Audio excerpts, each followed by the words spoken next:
आचार की बात रही हो, हर मुद्दे पर हम जीरो टॉलरेंस की नीति पे काम कर रहे हैं। हमने बड़े बड़े सूरमाओं के घुटने तोड़ दिए हैं और आने वाले कल में रहे हैं कि 2022 में उत्तर प्रदेश के मुख्यमंत्री थे।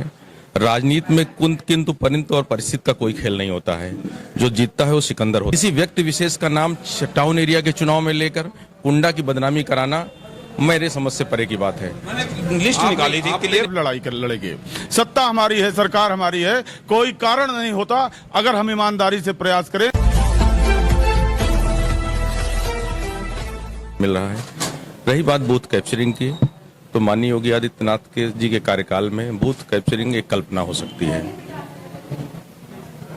और यहाँ का कुंडा का जो प्रबुद्ध वर्ग है वो जाति, धर्म और मजहब से ऊपर उठकर डॉक्टर सुमन साहू जी के साथ है।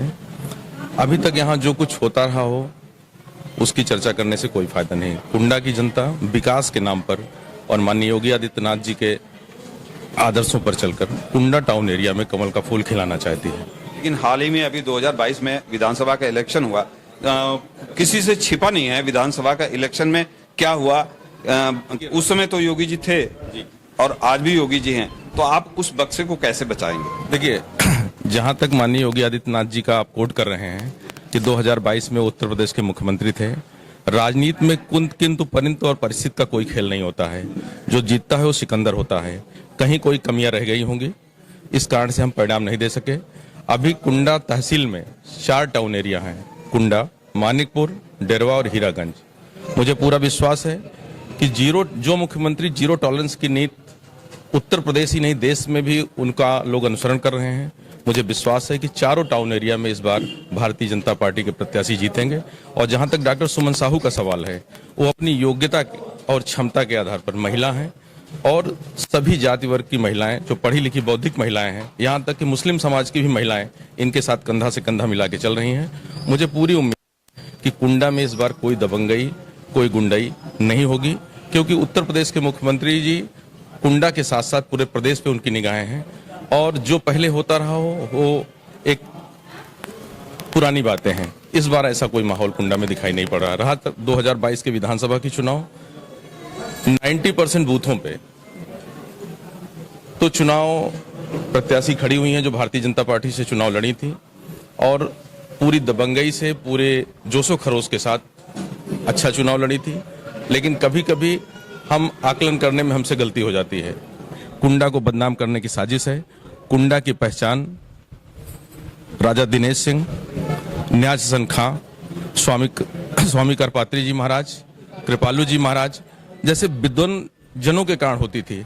और आप कुंडा को किसी व्यक्ति विशेष से मत जोड़िए। भय उनके मन में है जो भय से ग्रसित हैं, जिनकी अपनी कोई वजूद नहीं है, जिनका कोई अपनी पहचान नहीं है।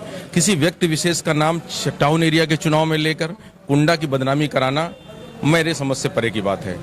लिस्ट निकाली थी, क्लियर नहीं है। देखिए, कुंडा टाउन एरिया का चुनाव का परिणाम भारतीय जनता पार्टी की विजय इस बात का प्रतीक होगी कि कुंडा में किसी प्रकार का कोई भय नहीं है। मैं कुंडा के बारे में इतना ही कहना चाहता हूं कि भविष्य का कुंडा इस तरह होगा, समर में घाव खाता जो उसी का नाम होता है, छिपा उस वेदना में भी मधुर एहसास होता है, जो पत्थर चोट खाता है छेनी और हथौड़े की, वही पाषाण मंदिर में कहीं भगवान होता है।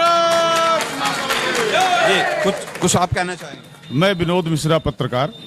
आज के 4 महीने पहले जब हमने यहाँ का अभियान शुरू किया, चूंकि मैं यहाँ 14 वर्षों से कार्य कर रहा हूँ, यहीं का हूँ, स्थानीय स्तर पे वो सारी समस्याओं से अवगत हूँ जिससे कुंडा जूझ रहा है। हमने एक नारा दिया था कि हम भय, भूख, भ्रष्टाचार के खिलाफ लड़ाई कर लड़ेंगे। सत्ता हमारी है, सरकार हमारी है, कोई कारण नहीं होता अगर हम ईमानदारी से प्रयास करें तो इन 3 बड़े मुद्दों पर हम विजय न पा सके।